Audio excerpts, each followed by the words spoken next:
Kansono lwaki tumuzeemu omulundi ogwokubiri. Kansono akutte akati mu ggwanga lyaffe Uganda lwakuba nti abantu abamu tetera kuteekayo omwoyo okumanya nti obulamu bwaffe buyimiridde mu ngeri esaanidde. Naye ate njagala okwebaza Katonda olunaku lwaleero nti omukulu amaze nakkiriza okujja mu studio. Tumaze ebbanga tumuwona tumukubira amasimu naye amaze nakkiriza okubeerawo okwogera ku kirwadde kino ekya kansa omumagwa n'abaana. Ssebo nsawo enjira lyafa Fresh TV. Neyanza Sebo Mutesitesi. Amanya gange nze Muwanguzi Shadrack nga ndi musawo mutendeke okuva mu kibiina ekya Health Torch Uganda. Era nga omwezi gwonna oguwedde paka nakati tubadde twogera nnyo ku nsonga za kansa w'omumwa n'abaana oba cervical cancer nga bw'okyogedde. Era nga ndi musanyufu nnyo okuba nti ate olwaleero mpeereddwa omukisa okwogerako ku kirwadde kino okuyamba abantu baffe okumanya nga mpitira ku mpewo za Fresh TV. Okay. Sayinza okulaba Ssebo nange okusanga kubadde kusika muguwa kulaba nti otuuka wano myezi kati ng'esatu tunoonya muntu omu. Naye nga twagala okugenda maaso n'ensonga n'okuba nti obudde bw'odasa bwatukutte edda. Cervical cancer, kansa omumagwa n'abaana no ki? Kakati cervical cancer kigambo kya luzungu wabula mu lulimi olwaffe wano tuli mu kukozesa Oluganda tumuyita kookolo ow'omumwa n'abaana. Ekigambo ekyo kirimu ebigambo bibiri, kookolo oba cancer, then cervix oba omumwa n'abaana. Omumwa n'abaana gwe mulyango oguyingira mu nabaana omwana mwakulira obanga ofuluma oveno wabweru. Era abakyala bwe mubanga mugenza okuzaala omulyango ogwo gwe gweggula omwana n'ayitira omusawo bw'ajja nakukeberako wakugamba kati omumwa gwa nabaana gweggudde centimeters bwe ziti gwe gweggula gwonna awo manya nti emikisa gye gy'okuyisa omwana gijja kuba waggulu. Ate kookolo kitegeeza nti obutofaali bw'omubiri oba bwe tuyita body cells butandise okwekubisaamu oba okukula ku speed eya waggulu ennyo. Ate bufuna n'ekirala nti busobola okuva mu kifo ekimu okudda mu kifo ekirala. Buli kitundu kye eky'omubiri kirina obutofaali bwakyo obw'omubiri. Okugeza ku nnyindo kuliko obutofaali bw'oku nnyindo. Kati singa butandika okukula ennyo ku speed ya waggulu kitegeeza ennyindo egenda kugejja. Ate singa buvaawo ne butandika okugenda mu bifo ebirala ekyo nakyo kiba kigenda kuleeta obuzibu. Katugeze ne buvaawo ne bugenda mu kutu. Kitegeeza bugenda kukola ekizimba ate mu kutu okukakana nga ate tokyawulira kubanga eddoboozi ly'omukutu teriyingira. So kye kimu kye kibaawo nti omuntu asobola ku mumwa gwe ogwa nabaana okufunako obutofaali obwo obutandika okukulira ku speed ya waggulu omumwa gwa nabaana ne gugejja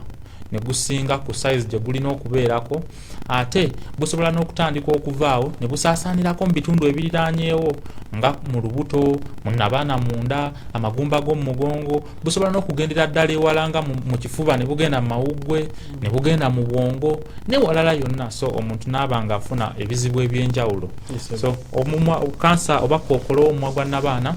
kyekyo kyennyinza okukyogerako omuntu aliwo okukitegeera. Okay. Kati alafa Fresh TV tumaze banga togera ku kansa ono omumwa gwa n'abaana naye nga tubayi tufuna specifics ez'enjawulo. Naye nakoyo twagala tufune okuva eri omukugu. Bubonero ki omuntu batufuna n'amanya nti kati buno bubonero ng'egye mbufunye nteeka obbanga kansa omumwa gwa n'abaana ali mu kupromptinga obanga abadde mufunye. Kakati ekyenjawulo ekiri ku kansa ono ate nga guyinza okuba ng'omukisa oyinza okutwala ng'omukisa oba ate ekibi mu ngeri endala nti abantu basobola okuba nga ali mu kufuna kansa ono obanga mu mubiri already mwali naye nga talina bubonero bwonna bwafuna.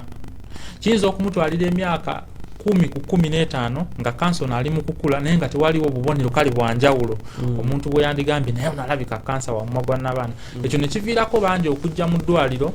nga ate kansa kikeerezi nga kansa amaze okusaasaana akulidde ddala ali ku stage bwe tuyinza obutamuwonyeza ddala. Naye ate n'ekirala nti obubonero obumu obusooka obw'okujja bufaanaganamu n'obubonero obuleetebwa endwadde endala. Yes. Naye nga singa omuntu aba ng'afunye kansa w'omumwa gwa n'abaana waliwo obubonero bwe ngenda okuba nga njogerako. Ekisooka engeri omukyala gy'avaamu omusaayi ekyuka. Omukyala mu butonde alina okuvaamu omusaayi wakiri omulundi gumu mu buli mwezi. ze periods zaabwe ze bafuna eza buli mwezi abamu kibatwalira buli luvannyuma lw'ennaku 21 24 28 35 nabanga bleeding omulundi omulala naye bano abalina kansa omumwa gwa nnabaana abamu batera okuvaamu omusaayi wakati awo avudde mu nsonga azisuubira katugeze mwezi gujja naye wakati awo agenda okulaba avuddemukko otusaayisaayi abalala omusaayi guvaayo nga bava mu kikolwa ekyokwegatta omuntu talina kuvaamu musaayi nga ava mu kikolwa ekyokwegatta okujjaku kale nga abadde embeerera nga embeerera ye erugenze ku olwo naye bw'abanga si mbeerera tasuubirwa kuvaamu musaayi so bano abalina kansa omumwa gwa nnabaana ebiseera ebisinga bavaamu omusaayi kasita bava mu kikolwa ekyokwegatta olumu oyinza n'okuba oli mu kunaaba onaaba wansi eyo ate era ogenda okulaba omusaayi guli mu kuvaayo then abamu batandika okuvaamu amazzi abakyala batera okuvaamu otuzizzi naye nga tuli nomo naye kasita banga kansa wa mumwa gwa nnabaana amazzi ago geeyongera ate mubamu gayinza okuba nga engeri gye gawunyamu si ya mulembe kati kansa bw'agenda nga yeeyongera akula agenda agejja atandika n'okunyigiriza ku bitundu ebyenjawulo eby'omubiri okugeza ayinza okutandika okunyigiriza kawago nekireetera okuba nti akawago omusulo ogukagendamu tegukyasobola kuba mungi buli otugendamu tuba tulina okufuluma kuba sipeesi yako ekendedde bali mu kukanyigiriza naye osanga omuntu oyo nga buli kaseera aba afuuyisafuuyisa ate omusulo bwe gumukwata ayagala agufuuyisizeewo bw'agenda era agejja atandika okukulumisa mu kiwato muno ayinza okukulumisa ku mugongo omuntu atandika okukogga oyinza okusanga omuntu yali omunene kilo 8 ng'akoze ali mu kilo 45 olwa kansa ono emmere nga tebaagala kulya abamu bafuna olusujjasujja then okusinziira ku kifo ky'abasaasaaniddemu era osobola okufuna obubonero okusinziira ku kifo ekyo kugeza agenze mu mawuggwe osobola okutandika okuba nga tossa bulungi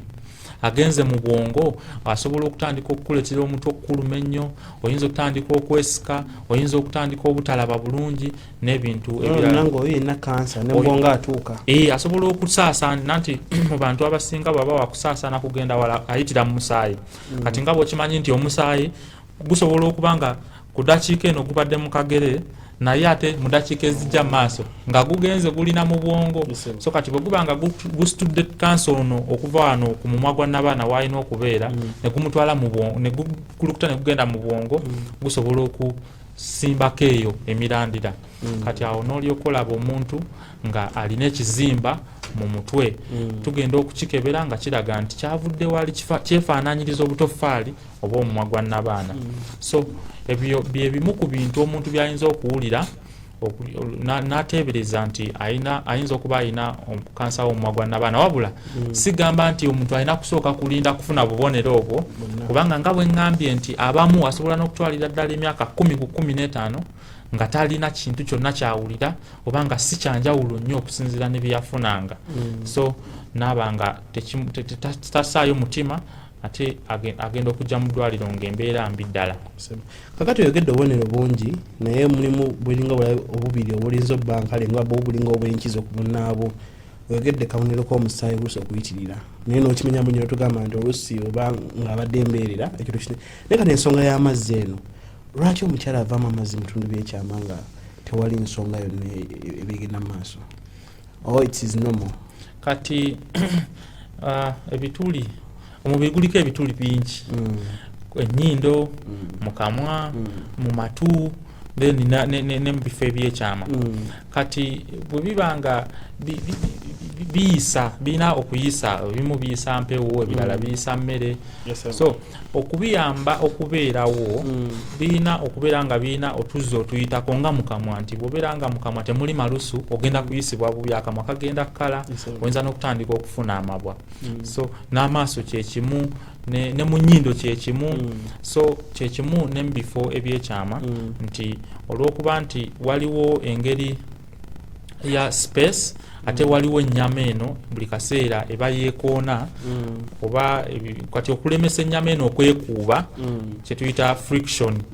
waba walina okubaawo engeri y'otuzzi so kiyambako waliwo mu luzungu kyetuyita okubeera moist oba lubrication ne waba nga tali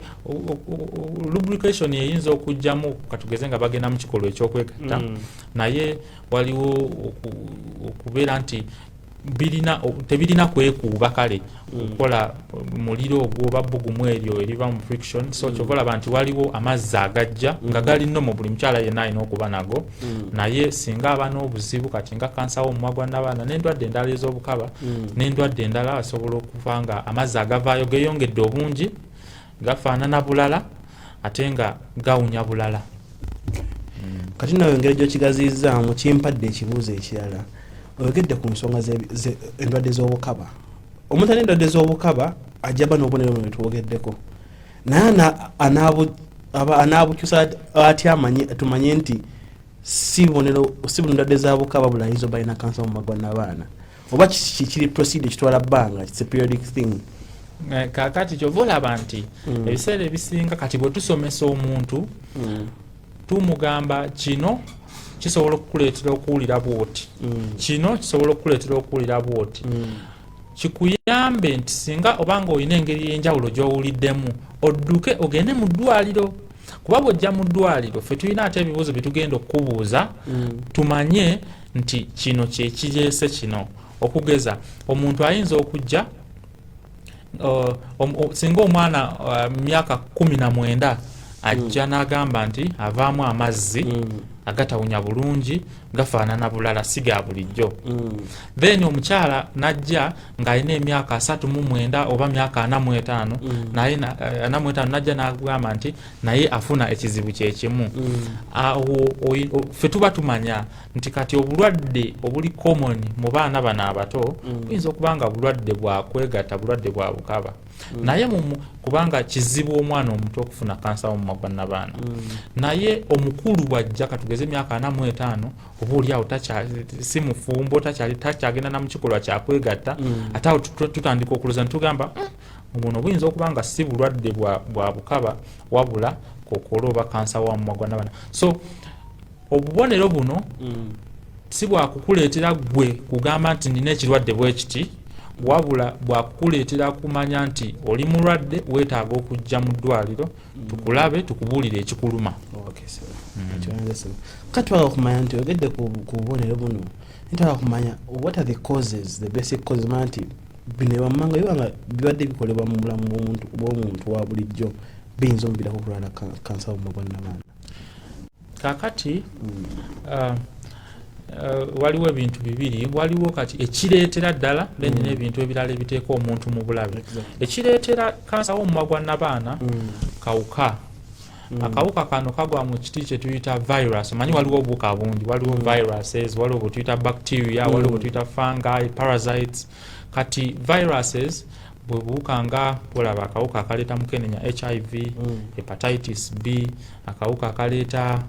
covid yako coronavirus waliwo kana akapya si kapya naye kali mu kutulugunya ennaku zino Uganda Ebola virus kati na kano kali mu kiti kya virus tukayita human papilloma virus mu bumpimpi tuyinza okugamba nti HPV akawuka kano kafunibwa mu ngeri ya kwegatta kyova olaba nti omuntu bw'aba teyeegattangako bulamu bwe bwonna emikisa gye egy'okufuna kansa w'omumwa gwa nnabaana gibeera wansi nnyo naye omuntu bw'abeera nga yeegatta nnyo n'abantu ab'enjawulo ate ye emikisa gye gibeera wagguluko so ekireeta kansa w'omumwa gwa nnabaana kawuka kano akawuka kano abantu abamu bakafuna naye ne kawona mu mubiri ne kaggwamu kiyinza okutwaliranga ku mwaka gumu n'ekitundu ku myaka 2 akawuka ne kaba nga tekaliimu ng'omubiri gwo gukalwanyisizza waliwo kye tuyita immune system amaanyi g'omubiri agalwanyisa endwadde kati singa kaba nga tekavuddeemu oluvannyuma lw'emyaka egy'ebiri ng'omubiri gwe tegusobodde kukalwanyisa ne kasigalamu kagenda kukuteeka ku bulabe obw'okufuna kansa w'omumwa gwa nnabaana waliwo eyo state gye tuyita chronic state nga akawuka kalina ebbanga ppanvu naye nga eyo percentage entono singa buli muntu yali afuna akawuka kano yali agenda maaso n'okufuna kansa w'omumwa gwa nnabaana ate omuwendo gw'abantu gwandibadde mungi nnyo. Nyinza n'okugamba nti mu bulwadde bwonna obuli sexually transmitted oba abantu bafuna mu kwegatta HPV ke kakyasinze okutambuzibwa era nga 10 miliyoni bukadde bw'abantu bufuna akawuka kano buli lunaku. Naye nti olw'okuba abamu emibiri gyabwe giba girina immune system ey'amaanyi bakalwanyisa ne kaggwamu ne baba nga tebafunye kansa, naye singa omukisa gukwata bubi ne kasigalamu osobola okufuna kansa w'omumwa gwa nnabaana. Kaakati ate ebintu ebyenjawulo ebireetera omuntu okuba nga emikisa giri wagguluko ono akafunye n'ono akafunye ono tafunye kansa ono amufunye. Kati kitegeeza waliwo ate ebintu ebirala ono ebimuleetedde okufuna akawuka kano okufuna kansa oluvannyuma lw'akawuka kano. Ebimu ku bintu ebyo kwe kufuna akawuka akaleeta siriimu HIV kubanga akawuka kano akaleeta siriimu kye kakola kanafuya abasirikale baabo omubiri kanafuya omubiri gwo ne kakuggyako obusobozi obulwanyisa endwadde nga buwandi kikoze. So noba nga akawuka kano kakuleetera kansa w'omumwa gwa nnabaana. Abantu abeegatta n'abantu abangi ekyo nakyo kibateeka ku bulabe. Abaana ab'obuwala abatandika okwegatta nga bakyali bato tebannaweza myaka 18 ekyo kibateeka ku bulabe obw'amaanyi ennyo. Abantu abakyala abanywa sigala, abakyala abalina omugejjo oguyitiridde, okwegatta n'abasajja abatali bakomole ekyo nakyo kikuteeka ku bulabe. Then okwegatta n'abantu ab'enjawulo nga toyambadde kapiira ekyo nakyo kikuteeka ku bulabe. Akapiira sigamba nti kajjawo emikisa 100 ku 100 wabula kakendeezaako ku mikisa gy'okufuna akawuka kano. Era kyenjagala abantu bamanye nti abaami nabo akawuka kano bakafuna naye bo omukisa gwe balina nti tafunamu kansa ate nga mukyala bwagenda kufuna kansa w'omumwa gwa nnabaana. Kati ye bw'abanga akyakalina omubiri gwe tegunnakalwanyisa kuwona aba ali mu kasaasaanya akasiigo ono n'akasiigo ono n'akasiigo ono n'akasiigo bw'abeera nga musajja mutambuze. So ne weesanga nti abakyala babeera bakosebwa. So kyandibadde kirungi nti naffe abasajja newankubadde nga kansa ono tuwogera ku bakyala naye ate naffe tulina omulimu gw'amaanyi mu kulaba nti kansa ono yeetangirwa. So byebyo bimu ku bintu ebiteeka omuntu ku bulabe obw'okufuna kansa w'omumwa gwa nnabaana ono. Kati mbena byogeddeko erina ensonga enkutteko, ensonga y'omugejjo. Omugejjo gutambuza kateka n'akalwadde oba kano ka virus ketwogeddeko kansa. Okay, kakati ebiseera ebisinga omuntu bw'abeera nga alina omugejjo omugejjo guno segutugupimisa maaso okulaba nti oli alina omugejjo ono talina wabula waliwo kye tuyita body mass index oba BMI. Buli muntu alina obuzito bw'alina okuba nabwo okusinziira ku buwanvu bwe. So oyinza okusanga omuntu ng'alina kilo 60, oyinza okusanga abantu babiri bonna nga balina kilo 60. Ono ne tumugamba gwe olina omugejjo, ono ne tumugamba gwe tolina mugejjo. Lwaki? Kubanga oli muwanvu ate ono si muwanvu ng'oli. So buli muntu okusinziira ku buwanvu bwe alina obuzito bw'alina okubeera nabwo. Kati singa osangibwa nga obuzito bwo busingawo ku bw'olina okuba nabwo okusinziira ku buwanvu bwo tugamba olina omugejjo. Buli lw'obeera n'omugejjo amaanyi go ag'omubiri okulwanyisa endwadde nago galina engeri gye gakendeeramu. Ate otandika n'okubeera ku bulabe oba okufuna endwadde endala newankubadde nga okuva ku kansa ono gwe tuli mu kwogerako. Endwadde ezisinga okubeera common ezitambula n'omugejjo ndwadde nga bw'olaba sukaali, endwadde nga bw'olaba pressure, endwadde z'omutima, endwadde z'emisuwa bwe zityo. Naye nga kino ekya kansa w'omumwa gwa nnabaana kiva kuba nti amaanyi go agalwanyisa obuwuka oba endwadde ng'alina engeri gye gakendeeramu singa obeera omukyala alina omugejjo. Katwala kumanya otwogedde ku kansa ono tumuddinganye kuba buno bwina mulundi gwakubiri. What are the, if I may use English, how big is this type of cancer in the country Uganda today? Kwa mutajja kubeera ku TV agambe no cancer nga bamulemeddeko nnyo nga tumulemeddeko nnyo nga tulina ensonga tumulemeddeko ala Fresh TV. Twala kumanya how big is this cancer in the present day Uganda? kakati sina mu Uganda mukka mu nsi yonna ekizibu kya kansa ono kinene nnyo nti mu nsi yonna kansa w'omumwa gwa nnabaana akwata kifo kya 4 mu kansa yenna asinga okutulugunya abantu naye wano mu Uganda ekwata kifo kya 7 mu nsi yonna okubeera n'abantu abangi abafuna kansa ono w'omumwa gwa nnabaana kya 7 ekyo kikulaga nti tulina abalwadde bangi kuba ensi erimu ensi ez'enjawulo ne wano mu Africa yokka erimu ensi ndowooza 5 naye ensi yonna erimu ensi endala nnyingi naye Uganda ekwata kya 7 okubeera n'abantu abafuna kansa ono ow'omumwa gwa nnabaana naye bw'ogenda ku Uganda Cancer Institute okulaba ku bitabo byabwe ojja kusanga nga kansa w'omumwa gwa nnabaana mu Uganda yonna ye kansa akyasinze okutulugunya abakyala basobola okufuna kansa omulala kansa w'amabeere kansa w'ebyenda n'ebintu ebirala bina naye kansa w'omumwa gwa nnabaana akwata kifo kisooka ebitundu biringa 40 ku buli 100 ebya kansa afunibwa mu bakyala wano mu Uganda abeera kansa w'omumwa gwa nnabaana ate bw'olaba abantu abafa buli mwaka wano mu Uganda bakunukkiriza 50,000 kuba mwaka faananya abantu 50,000 bonna ne bafa mu mwaka gumu ng'ekibasse bulwadde bwe bumu kansa w'omumwa gwa nnabaana so kizibu ky'amaanyi nnyo naye ekizibu kye tusinga okuba nakyo wano mu Uganda nti ate abantu bagenda okujja mu ddwaliro nga kansa ono ali ku stage ya waggulu nnyo 8 ku buli bantu 10 abajja mu ddwaliro oba ku Uganda Cancer Institute okufuna obujjanjabi babeera ne kansa ali ku ddaala erya waggulu nga tebakyasobola kuwonera ddala ate abantu kye balina okumanya nti newankubadde ng'ekizibu kino ky'amaanyi nnyo mu ggwanga Uganda abantu bafa abantu bakosebwa kansa w'omumwa gwa nnabaana asobola okutangirwa omuntu n'atamufunirako ddala oba asobola okujjanjabibwa omuntu n'awonera ddala nebagamba nti yalina kansa w'omumwa gwa nnabaana naye kati takyamulina kuba yafuna obujjanjabi naye ekyo kifa kuba nti wojjidde mu ddwaliro oba wetutegeredde nti kansa ono omulina ng'akyali wansi eno yakatandika naye bw'aba yataasaana dda kati awo kiba kizibu ekyokuwonera ddala waliwo obujjanjabi bwe tukuwa okubeerawo n'otakosebwa nnyo oba n'otafa nga bukyali naye nga tuba tetukyasobola kuwonyeza ddala singa abeera nga ozze kikeerezi so ekizibu kino ky'amaanyi nnyo kyova olaba nti oba oli awo tusazeewo ate tukiddiŋŋane tuyongere okumanyisa abantu baffe ku bintu ebikikwatako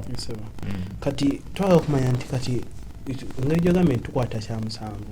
olina enamba zagatoga buli mwezi bafa weba timanyi abantu bana Uganda bano baganye okulira ebintu ng'ebyo si birungi naye bakiwulira amanya nti twetaaga okuba nga tuli aware of our lives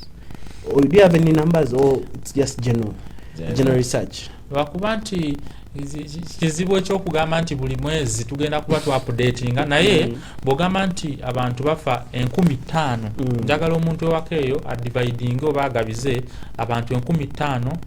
myezi 12 ekyo kijja kuwa average abantu bameka abafa buli mwaka enamba eteeka okuba nga namba ya ddala so abantu babeeranga mu bina kuba akafaananyi buli mwezi nga abantu nga 4 bafa naye ng'ekibasse kuba nti balina kansa w'omumwa gwa nnabaana so ekintu ekyo ekizibu ekyo kizibu ddala nekyenaku kyendabye abantu bamanyi abantu balakinga a lot of information kyeva olunaku lwayo ndi musanyufu obanga omukulembeze w'ekitongole ekya health torch otwegasseko oyongera otubangula twagala kumanya ogedde ku ndwadde no nti spreading ezimala akabanga mu mubiri twagala kumanya how fast ntimanyi lwawo okulabika mubi nga otugambye emyaka nga 10 but how fast does this virus move through the body okay kakati kisinziira waliwo ebiti by'abantu nga 2 abantu abalina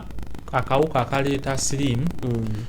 speed yaabwe ebeera yanjawuloko then n'abantu abalala batalina akawuka akaleeta sirimu speed yaabwe ebeera yanjawulo bano abalina akawuka akaleeta speed abina akaleeta sirimu mu myaka 5 ku 10 obulwadde buno buba bumaze okukula okufuka kansa waddala omanyi waliwo mumwa gwa nnabaana bw'ogutunuulira kansa ono bw'aba ali mu kukula oyina obuntu bw'olabako obubeera nga omuntu gwe batakudde ffe kati tuba tubulaba nti oyo nalabika kansa yali mu kujja bubanga obubwa nga bw'onalaba obubwa ku mumwa gwa nnabaana kati ne bugenda nga buva mu bubwa okufuuka kansa yennyini ono asaasaana n'agenda mu bitundu ebyenjawulo. So okuva ku stage eyo wetutandikira okulaba obubwabwabwa okutuuka ku kansa oli yennyini wetugamba nti kati alina kansa w'omumwa gwa nnabaana. Omuntu bw'aba alina obulwadde oba akawuka akaleeta siriimu kiyinza okumutwalira wakati w'emyaka 5 ku 10. Then bano abalala kimutwalira wakati w'emyaka 10 ku 15. Kati bwe tuba nga tumaze okukizuula nti ofunye kansa ono owa nnamaddala kansa w'omumwa gwa nnabaana ozze nga notakolebwako katugeze notajjanjabibwa notafuna bujjanjabi aba agenda kusaasaana era mu myaka 5 lazima abeera amaze okutwala. Singa obeera nga ojjanjabiddwa ofunye ku bujjanjabi awo kiba kigenda kusinzira ate ku stage kwe twamusangira. Singa tumusanga nga akyali wansi nnyo ne tukulongoosa ne tukuwa eddagala liri mu myaka 5 ojja kuba okyaliwo osobola n'okutwalayo emirala nga 5 kale kisinziira. Naye singa tujja ne tukusanga nga abadde yasaasaana nnyo ne tukuwa bujjanjabi abasinga babaayo n'emyaka nga 5 mu maaso oba n'obutawera. So speed oba kyenandiyogedde okufunzafunza mu kyombuuziza abantu abalina akawuka ka mukenenya asaasaanira ku speed akulira ku speed y'amaanyi naye bali abatalina akawuka ka mukenenya akula mpola mukko. Mubufunze tugambe buli omuntu alina obulwadde obusuppressing immunity ye kyangu yakawuka okukula mubiri kyangu yakawuka okula mubiri bakuba nti akawuka akaleeta siriimu ate ko kankiza mukko kuba aliwo obulwadde obulala kati nga bwolaba obulwadde bwa sukaali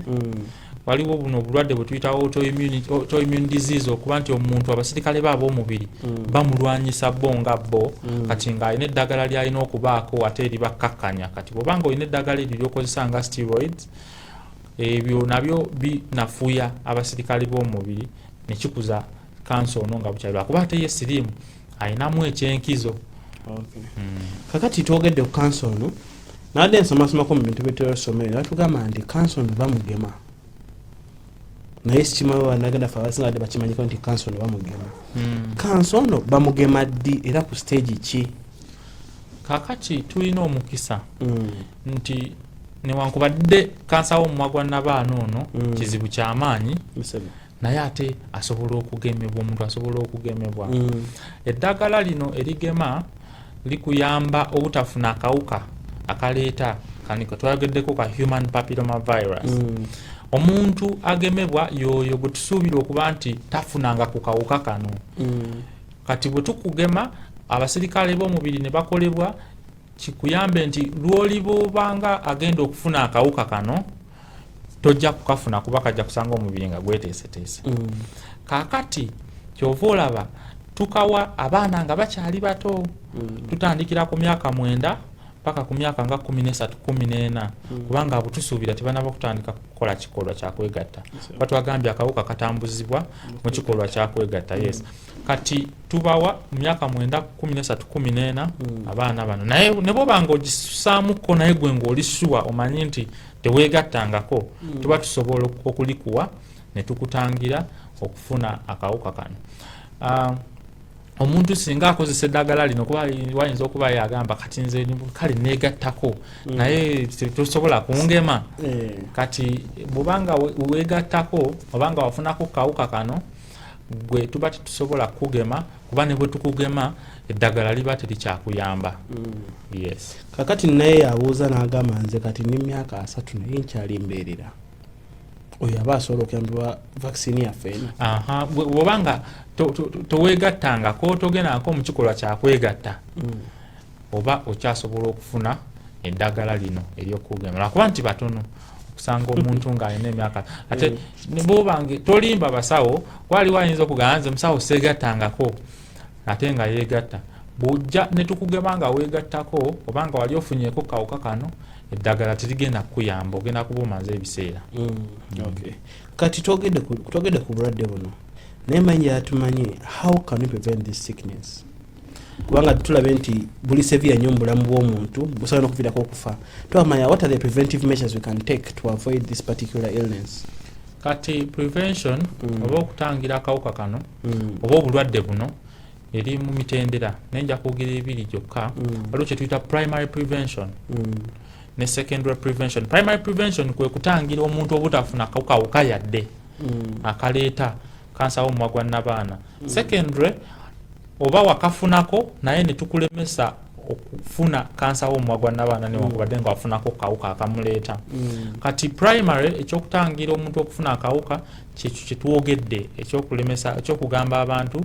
okugemebwa oba okugemesa abaana baabwe nga bakyali bato. Ekyo kibayambe obutafuna kawuka kano nti ne bwaneegatta mu bukulu eyo ajja kubanga omubiri gwe gulina abasirikale tegukkiriza kawuka kali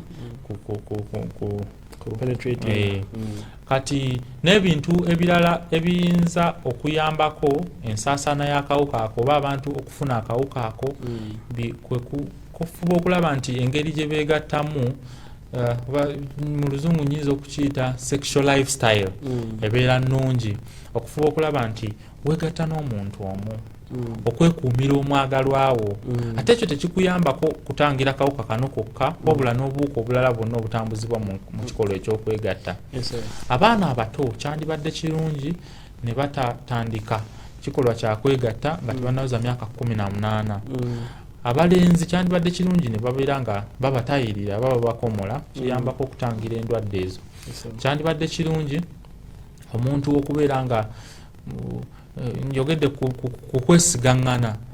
njogedde kwesigaŋŋana naye bw'obanga okemeddwa oba tosobodde kukyebeera wakiri kyandibadde kirungi n'okozesa akapiira. Tekajjaawo mikisa gyonna wabula kakendeeza emikisa. Kati bw'ova ku ekyo ate n'ogenda ku secondary prevention, omukyala alina emyaka 35 yatandika ekikolwa ekyokwegatta oba olyawo ng'obudde bukyali abadde yeegatta n'abantu bangiko, so tusuubira nti yafunako akawuka kano oba akalina. Kati oyo tumutangira tutya okufuna obulwadde buno? Waliwo kye tuyita screening oba okukebera kansa ono. Ekyo kituyambako okumuzuula ng'akyali muto nga tannaba kukula kansa ne tumuwa obujjanjabi omuntu n'awonera ddala. Kati abantu balina okukeberebwa okuva ku myaka 3 singa omuntu abanga talina bulwadde bwa siriimu. Tutandika okukebera ku myaka 3. Ojja mu ddwaliro ne tukukebera ne tukubuulira oba oli bulungi oba waliwo obuzibu. Obanga oli bulungi tolina buzibu ne tuddamu ne tukukebera buli luvannyuma lwa myaka 5. Eyo ye population y'abantu abatalina kawuka kaleeta siriimu. Then bano abalina akawuka kaleeta siriimu tubakebera okuva ku myaka 25. Then ne tuddamu okubakebera buli luvannyuma lwa myaka 3. Ekigendererwa mu ekyo kulaba nti kansa tumukwata akyali kweri stage gye twagambye ey'obubwa nga tannaba kusaasaana tannaba kukula kufuuka kizibu. Bwe tumukwatira bwe tuti tukuweerawo treatment gye weetaaga gwe n'owonerawo n'owona ate ne tugamba nti oyo yawona ekirwadde kya kansa. Kakati njala kubajukiza abaana ka Fabish TV tugendako mu mulango w'abakama baffe dakika nga 5 tujja tukomawo twongere okubanyonyola ku nsonga y'okujjanjaba kansa ono ne treatment plan yaffe. Tusaba producer waffe atwoleko mulango pozi n'ekirala wetukomawo tugeragera ku masimu g'abakama baffe. Ojja bbango oliwaddemu okuba essimu okubuuza musawo waffe mu studio kino kyagala omubuuza abe nga akutegeeza ku kirwadde kino. Katukomewo.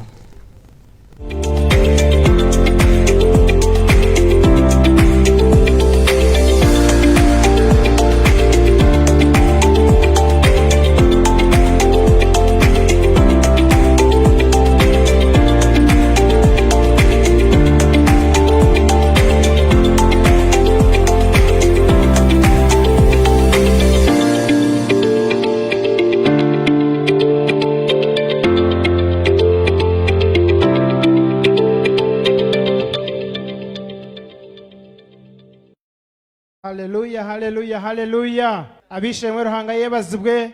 Ruhanga simwe, akuhira magara, ampira magara.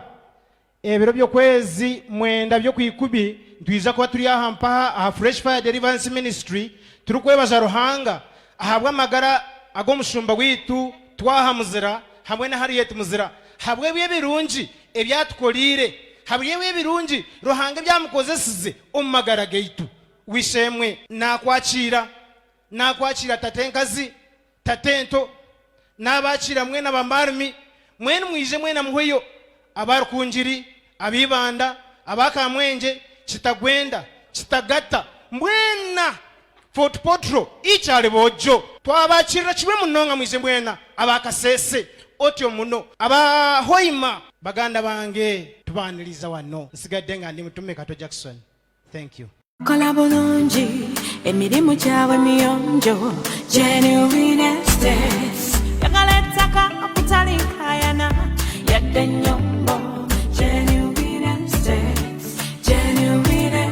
oyagala ennyumba ey'ekirooto kyo factory oba z'abapangisa faamu yakulimirako oba yakulundirako kyogere tukikuwe n'ekyapa mu ngalo tulina ettaka mu bibuga n'ebweru w'ebibuga ffe wano ku Genuine Estates Uganda Limited tupima amataka n'okuba pulaani z'amayumba tusangibwa mu tawuni y'e Wakiso ku Genuine House Hoima Road tufune ku 039393969 oba 0759955526 tukolere wamu oganyulwa kinene.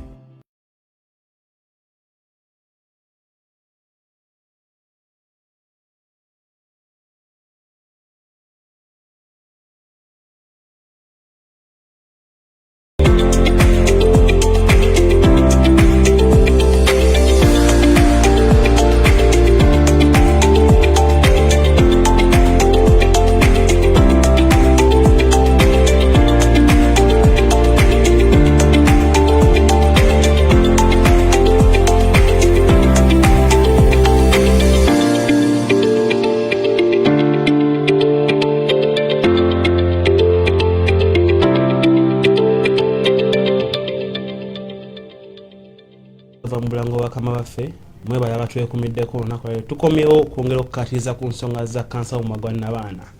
so musa twagenza okuwummula nga twogedde ku prevention methods ez'enjawulo twala kumanya what are the treatment options that we have once we find out tulina kansa omumagwa n'abaana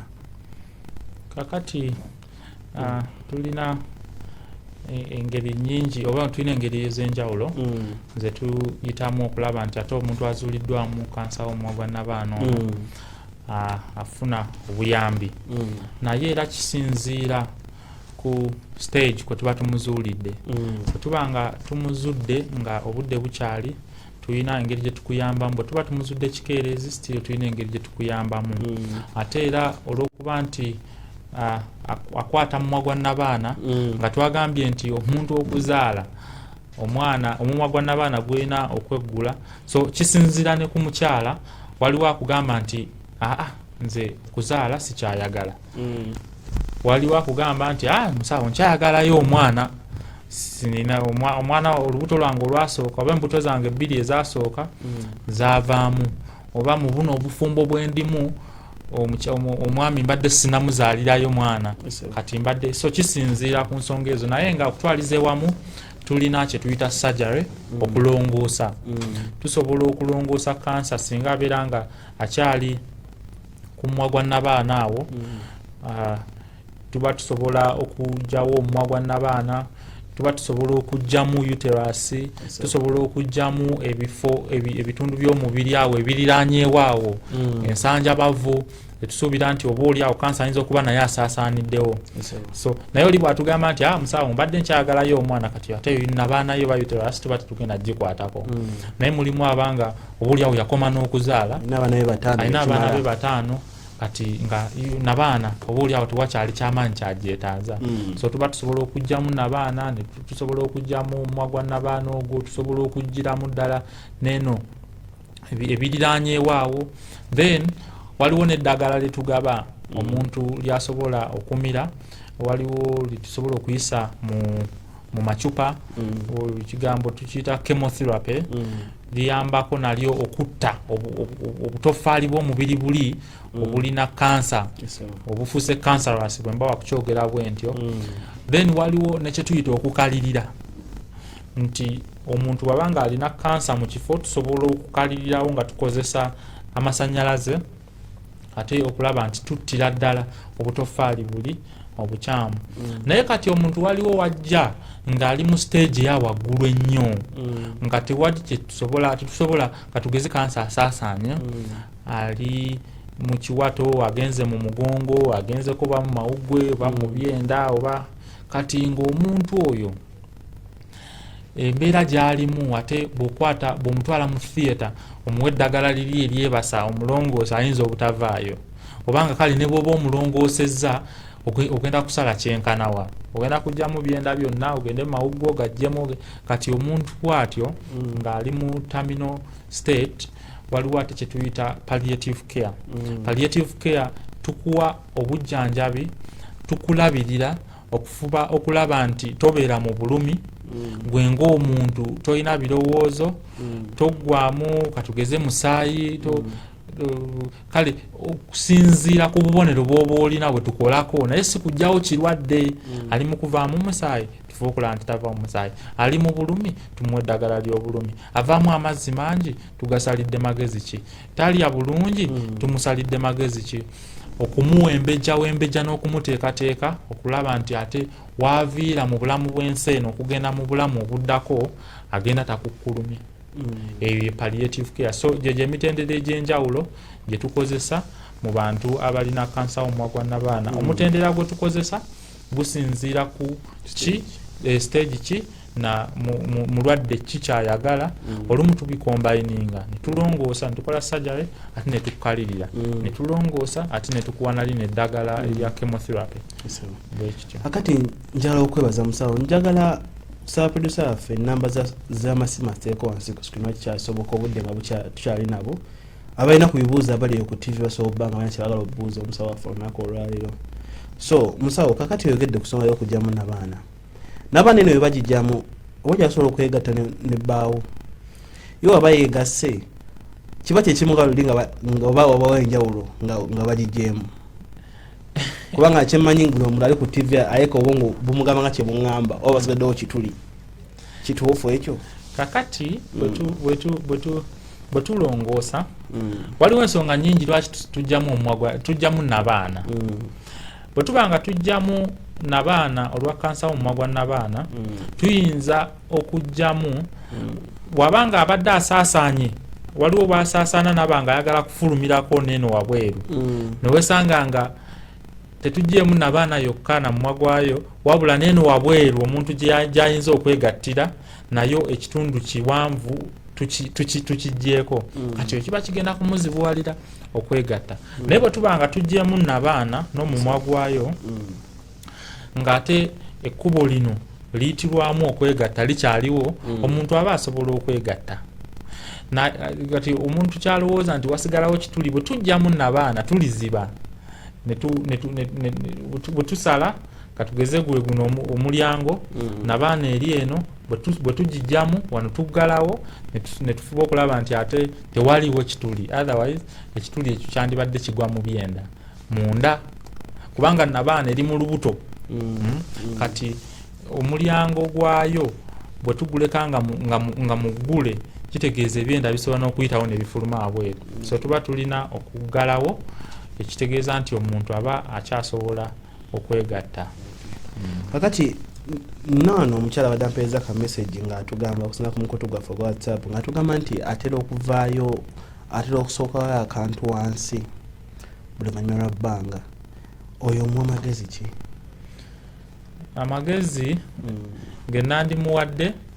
kulaba nti agenda mu ddwaliro naye oba oliawo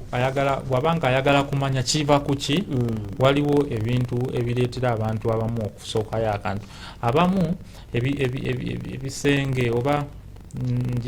nandigisenga miguwa egiwaniridde nabaana gina engeri gye ginafuwamu zibanga nkoba kati zigenda nezinaanuuka nezibanga tezikyagiwaniridde manyi nabaana eyo eba mu lubuto naye nga erina okubanga eri mu bbanga kati emiguwa gino bwe gigenda ginafuwa oba enkoba bwe zigenda zinafuwa egwa omuwa gwayo ne gutandika okuba nga gusookayoko era ng'omuntu asobola okugukoonako ate mu balala kiba kisenge kyennyini ekisenge kyebifo byekyama ekyo nga kyekinafuye nga nakyo kyagala okusobokayo abamu kaba akawago kennyini nga kekanafuye enkoba zaako zinafuye ne kaba nga kanyigiriza ku kisenge kyekkubo eryo era ne kiba nga kisobokayo so ebintu ebyo byonna bisobola okujjanjabwa naye siyinza kugamba nti kola kino wabula kwate ekkubo ogende mu ddwaliro erikuliranyeewo bajja kuba bakuyamba ebiseera ebimu oyinza okulongoosebwa n'otereera ate abamu waliwo n'amagezi ge tuyinza okubawa okukola exercises z'enjawulo ze tusobola okubagamba okukola gwe ng'omuntu ate okufuba okulaba nti otereera newankubadde nga tolongooseddwa. Kale kakati twagala okutwala guno omukisa obudde obusigaddeyo twogereko n'akatabo kawalese mukama waffe mu studio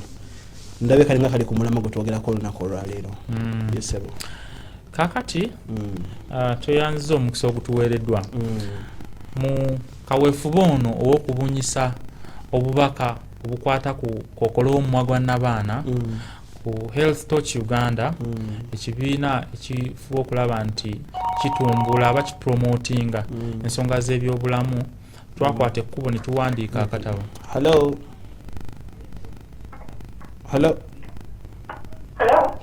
wanji nyabo amanya negesinzire kale sebo nawe jebale kale nyabo nawe jebale Tabade buuza. Era ate nina kaso n'obwana baana. Ye nyabo. Musawo agenda bakudamu nyabo. Kati bado kyaliga ku nsonga ya katabo sebo. Kakati twawandiisa akatabo. Akatabo kano twakayise cervical cancer, the enemy we can defeat. Katabo akalina cover ey'omulembe n'emabega eno katabo kali portable kawewuka bulungi omuntu asobola okukasitula asobola okukateeka mu nsawo katono bulungi kajja mu busawo buno osobola okukasomera ne bwoba ng'oli mu bus oba oli mu taxi n'ekifo kyonna ky'obeera olimu osobola okufuna osobola okukasoma munda mukko kalina ekyenjawulo nti kalimu ebifaananyi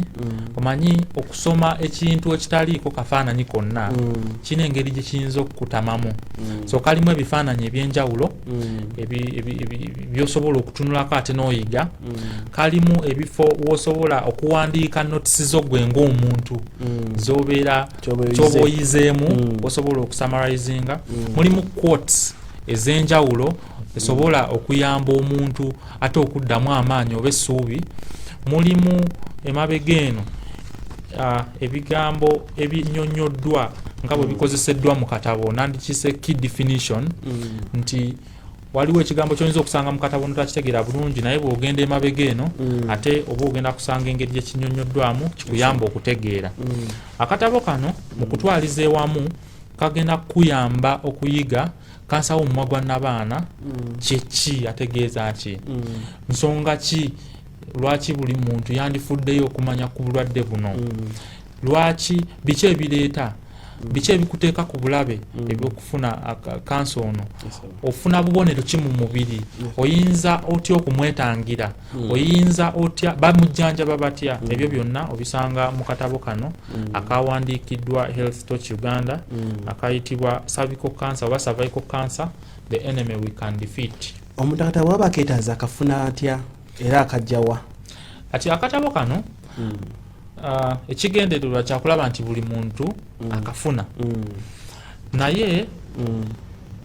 olw'engeri y'obusobozi tuyinza obutatuukirira buli muntu yenna kumutuusaako katabo tubadde tutambula nga tugenda mu masomero nga tugaba obutabo buno tulina ebifo gye tutambulira ne tugaba obutabo buno naye singa omuntu sekinnoomu awulira nga yandiyagadde akatabo kano atusindikira message ku email yaffe eyitibwa healthtouchuganda@gmail.com awo oba ogenda kufuna engeri y'okufuna akatabo kano kasobola okuleetebwa mu kifo kyonna kasitobera hano mu ggwanga Uganda naye ekyenjawulo kyeŋŋamba nti omuntu sekinnoomu bw'abanga yayagadde akatabo kano tukamuweera ku nnusu mutwalo ogwa Uganda ekigendererwa tusobole okufuna ssente ate ezikubisa obutabo obulala tubwabo ate abatayinza wadde okuba ne ssente kati ng'abayizi abaana abato ab'obuwala abayinza okwetaaga okumanya ebintu bino so tulina bannaffe abatuyambako okubisa obutabo buno ne tubutwala ne tubugaba then bano abantu sekinnoomu akugamba nange njagala ne tukamuguza ate ssente ezivuddemu ne tuzikozesa okukola obutabo obulala ndezobaffe baffe ekitegedde ekyo obutabo buno waaba agenze mu kibiina kati agenze nga mbyalo okusomesa abantu buba bwa bwereere naye waba ggwe nga sekinnoomu okasabye kajaba kanusu omutwalo gwa Uganda suppose musawo nsaba tuwe ku namba y'essimu ayinza obala yontyaka obuuza nga yakubuuza kukubira ku ssimu nsaba ogi basomeresebwa enamba yange eya Airtel eri 0753 924896 0753 924896 mpozi mudakika emu nsaba tuddemu ekibuzo ky'omukyala yakuba essimu amanya atya ayinza okuba yatwegasseeko kikeerezi naye twagambye nti bw'ofuna kansa w'omumwa gwa nnabaana oyinza obutamanya kiyinza n'okutwalira emyaka nga 10 nga totegedde nti kansa ono omulina wabula mubaamu abafuna kansa atandika okuvaamu omusaayi mu ngeri gy'atategeera nga si periods abamu bavaamu omusaayi nga bamaze okwegatta oba nga bali mu kikolwa eky'okwegatta bavaamu amazzi mu bifo ebyekyama amazzi gano nga gawunya bubi abamu batandika okufuuyisa balumizibwa mu kiwato batandika okuba nga tebaagala kulya bafuna omusujja ogwa buli kaseera weight yaabwe oba obuzito bwabwe ne bukendeerera ddala bw'asaasaana mu bifo ebyenjawulo ojjamu obubonero okusinziira gy'abaalaze bw'agenda mu byenda okugeza oyinza obutafuluma bulungi oyinza okuzimba olubuto oyinza okulumizibwa mu lubuto bw'agenda mawuggwe oyinza okulumizibwa mu kifuba oyinza obutassa bulungi n'ebintu bwe bityo okufuna ekifuba oyinza okukolola omusaayi bw'agenda mu mutwe oba mu bwongo olumizibwa omutwe oyinza okutandika okwesika oyinza embeera ze ez'obuntu ziyinza okukyuka so bwe bumu ku bubonero omuntu bwe yayinza okufuna wabula waliwo ebintu ebirala ebisobola okukuleetera okuwulira bwotyo so nga tonnaba kumaliriza kulowooza nti olina kansa oyo genda mu ddwaliro okeberebwe ate bajja kuba bakubuulira kale kakati njala okubebaza abali ku show yaffe olunaku lwaleero abatugenda okuva ku ssaawa 12 paka ssaawa mwezi genda mu emu akatabo ke kano bakayita cervical cancer yenna akeetaaze osobola okugamba nti ze kanisa yaffe tuizo kyaza omusawo n'atusomesa mutabo n'abotuwa ku bwereere tewali buzibu kubanga tekigendererwa tugenda kumalawo kyodde kya cervical cancer mu Uganda tekisobola kugwerawo ddala naye mpola tusobola okukola kisobola kimalawo sooka nakatabo nga yemukalaba kali very simple katabo katini nnyo tekazitowa ebifaananyi wedda byayogerako byebyo tujja batusanyusa nnyo okuba nti otukubidde ku simu tujje tukusomese mu kitundu kyammwe oba mu kanisa yammwe oba ku district level oba LC1 yenna gonna boyise enamba nga esimu eri 0705953758 0705953758 wanawe tosobodde funa musawo sompera ku simu ze musawo ne mukoonako naba nga kutukawo mu kifo ky'onaaba olimu ayongere okubanga ababangula mu nsonga z'obulamu twakwebaza bina badafa Fresh TV wedaweza message ku WhatsApp group yaffe neya obulamu the public link twagala obebaza nsigadde Tamale Haruna wamu ne Dr. Mwanguzi Shadrack kati basibulire wano mweraba